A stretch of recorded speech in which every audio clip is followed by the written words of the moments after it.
Olá, meus amores! Hoje vamos falar sobre um conjunto vocal que, ao lado dos ink spots, sobre os quais nós já estudamos, constitui-se como um dos grupos vocais principais no pioneirismo do doo-wop, gênero musical que vocês sabem que é o meu favorito. Além disso, nosso grupo musical de hoje constitui-se em um dos primeiros conjuntos inteiramente formado por cantores negros a aparecer em programas de rádio, programas de televisão, no cinema e etc. Senhoras e senhores, preparem-se, pois eu estou falando dos fantásticos, dos fenomenais Mills Brothers, que eram formados por 4 irmãos: John Jr., Herbert, Harry e Donald Mills, os irmãos Mills, ou seja, The Mills Brothers. O pai de todos os 4, John Mills, era barbeiro e, portanto, foi assim que os 4 irmãos Mills acabaram se familiarizando, se acostumando com o gênero musical conhecido como barbershop, que literalmente quer dizer barbearia. Eram conjuntos, principalmente quartetos, que se apresentavam em barbearias, principalmente a capela, ou seja, sem instrumentos musicais, utilizando apenas o dom de suas vozes. Foi assim também que começaram os nossos 4 irmãos Mills, os Mills Brothers, cantando na barbearia de seu pai, na igreja local, no cinema local entre os intervalos entre um filme e outro, e também, minha gente, na rua. Sim, os Mills Brothers durante os anos 20, durante sua adolescência, apresentavam-se muito na rua, nas esquinas, colocavam um chapéu ali na esquina, os passantes iam ouvindo os Mills Brothers cantarem e deixavam moedinhas, deixavam trocadinhos. Desta forma, eles conseguiam complementar a renda de sua família. Mas, é claro, o que mais dava dinheiro para eles eram as apresentações remuneradas que eles faziam no May Opera House, que era o nome do cinema de sua pequena cidade, a cidade de Piqua, no estado estadunidense de Ohio. Este cinema os contratava e pagava aos 4 Mills Brothers para se apresentarem no intervalo entre um filme e outro, distraindo assim o público pagante. Senhoras e senhores, apesar de o nome The Mills Brothers ser muito bom e muito óbvio, este não foi o nome original do grupo. Para dizer a verdade, eles passaram por muitos nomes até chegar ao definitivo que lhes tornaria conhecidos em todo o país, os Estados Unidos. Tudo começou no ano de 1925. Senta que lá vem a história. Em 1925, os 4 irmãos Mills decidiram que queriam levar a carreira de cantores profissionalmente. Para isso, saíram de sua pequena cidade de Piqua e se mudaram para uma cidade um pouquinho maior, Cincinnati, também no estado norte-americano de Ohio. Lá, eles foram contratados pela rádio local de Cincinnati e precisavam de um nome para se apresentar na rádio, precisavam de um nome para o seu grupo. Eles começaram como The Steamboat Four. Não deu muito certo. Depois mudaram seu nome para The Tasty East Jesters. Também não colou muito bem. Por fim, eles tentaram um nome que dava um apelido fictício para cada um dos 4 membros do conjunto: Will, Willie, Wilbur and William. Pior ainda, até que decidiram se estabilizar como Four Boys and a Guitar. Ou seja, em português, 4 garotos e um violão, já anunciando que não utilizavam nenhum instrumento em suas apresentações, além de suas próprias vozes e de um violãozinho acústico interpretado por John Mills Jr. Este nome, Four Boys and a Guitar, foi o nome que os acompanhou durante toda a sua estadia na cidade de Cincinnati, que se encerrou em 1929. No ano de 1929, os irmãos Mills mudaram-se para a cidade de Nova York, cidade muito maior, que lhes traria oportunidades muito maiores. Quando eles se mudaram para Nova York, mudaram também o nome do conjunto, que passou definitivamente a se chamar The Mills Brothers. Bem, quando chegaram a Nova York no ano de 1929, a primeira coisa que The Mills Brothers fizeram foi procurar gravadoras que pudessem estar interessadas em registrar suas canções. O estilo exótico dos Mills Brothers, não é, que imitavam os sons de outros instrumentos com suas próprias vozes, atraiu logo o interesse de algumas gravadoras. Assim, naquele mesmo ano de 1929, The Mills Brothers fizeram sua primeira gravação em estúdio, que foi lançada no ano seguinte, 1930, sem fazer ainda muito sucesso.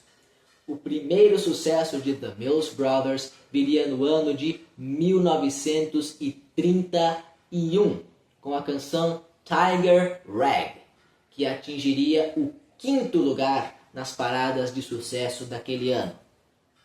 Este breve sucesso fez com que os Mills Brothers tornassem-se mais conhecidos na cidade de Nova York, no meio musical.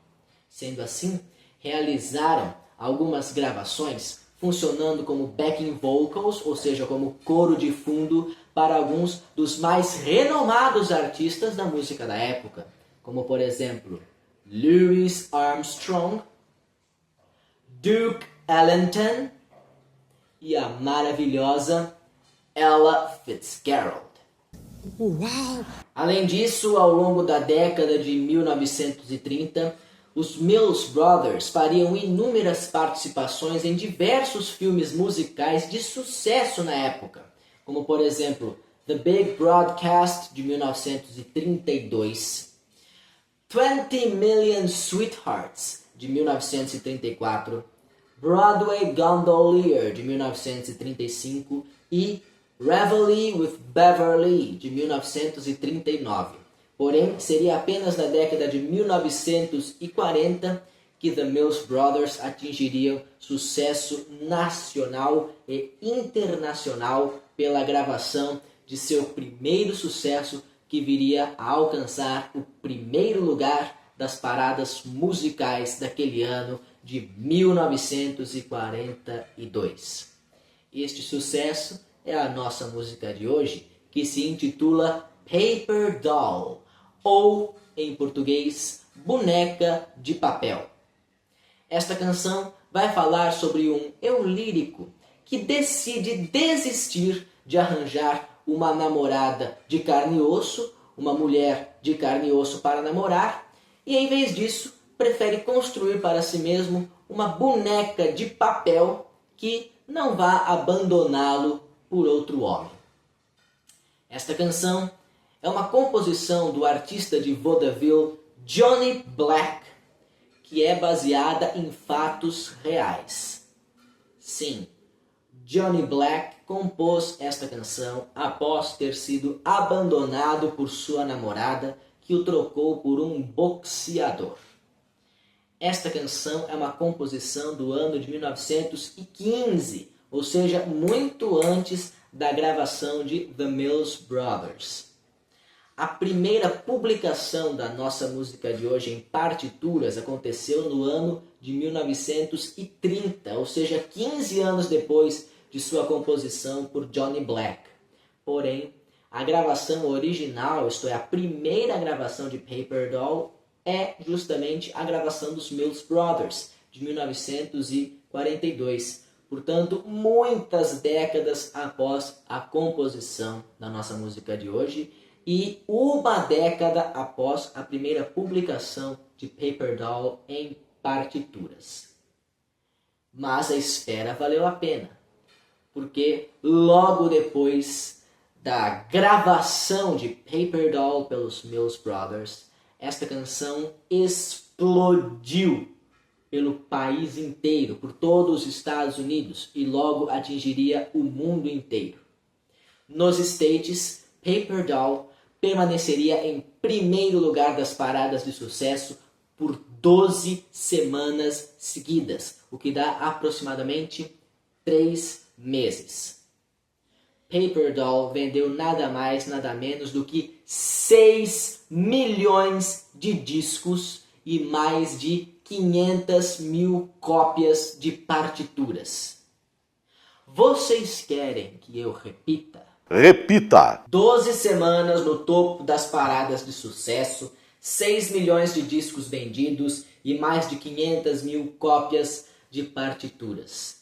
Gente, isto não é pouco. Na verdade, isto é muitíssimo. E olha que Paper Doll era uma canção desprezada pela maioria dos artistas. Sim, conhecida no meio artístico, já que seu compositor Johnny Black era um artista bastante famoso do ramo de vaudeville, porém desprezada por ser uma canção bastante simples, com um tema um tanto brega. Mas The Mills Brothers decidiram gravá-la em 1942, ainda assim como lado B de um disco que continha no lado A a canção I'll Be Around. The Mills Brothers gravaram Paper Doll, na verdade, porque estavam sem ideia de outra canção para pôr no lado B do novo single que estavam lançando. Então eles decidiram, todo mundo conhece Paper Doll aí? Todo mundo conhece? Vamos cantar assim rapidinho para economizar tempo? Cantaram, gravaram, lançaram e venderam 6 milhões de cópias. É mole? É brincadeira? O primeiro sucesso dos Mills Brothers a alcançar o primeiro lugar nas paradas de sucesso. E o primeiro sucesso a gente nunca esquece. Eu vou deixar aí embaixo na descrição do vídeo a gravação original dos Mills Brothers de Paper Doll do ano de 1942. Vou deixar também uma regravação deles do ano de 1958, que é a minha versão preferida. E é claro, minha gente, eu não poderia encerrar o programa de hoje sem antes fazer uma explicação do porquê os Mills Brothers são considerados precursores do meu gênero musical preferido, que é o doo-wop. Conforme eu já expliquei para vocês anteriormente aqui, e já expliquei também quando nós estudamos sobre o conjunto The Ink Spots, tanto os Ink Spots quanto os Mills Brothers podem ser considerados precursores do doo-wop, porque utilizam suas próprias vozes no lugar de instrumentos de uma orquestra. Vejam bem, nós estamos nos anos 30 e 40, a época das big bands, as grandes bandas, as grandes orquestras. Porém, muitos músicos negros não tinham condições, não tinham dinheiro para conduzir grandes orquestras. Portanto, juntavam-se em poucos números, 4, 5 cantores, e reproduziam os instrumentos de uma orquestra com suas próprias vozes. Foi assim que, posteriormente, o gênero musical do doo-wop viria a surgir. Mas por que é que nem os Ink Spots, nem os Mills Brothers podem ser considerados propriamente conjuntos musicais específicos do doo-wop propriamente dito? Isto acontece porque falta uma característica muito importante e fundamental do estilo musical do doo-wop, que são os chamados nonsense noises, ou seja, os barulhos nonsense, os barulhos sem sentido, incluindo a própria expressão doo-wop.